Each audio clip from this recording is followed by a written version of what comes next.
اللہ سود کو نابود یعنی بے برکت کرتا اور خیرات کی برکت کو بڑھاتا ہے، اور اللہ کسی ناشکر گناہگار کو دوست نہیں رکھتا۔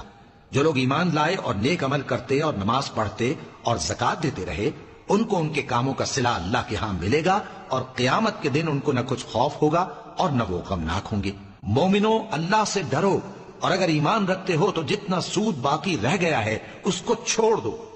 پھر اگر ایسا نہ کرو گے تو تم اللہ اور اس کے رسول کی طرف سے اعلان جنگ سن لو،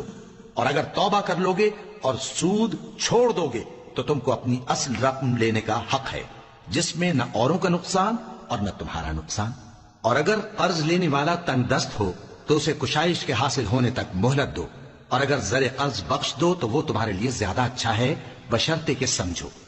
اور اس دن سے ڈرو جبکہ تم اللہ کے حضور میں لوٹ کر جاؤ گے، اور ہر شخص اپنے اعمال کا پورا پورا بدلہ پائے گا، اور کسی کو کچھ نقصان نہ ہوگا۔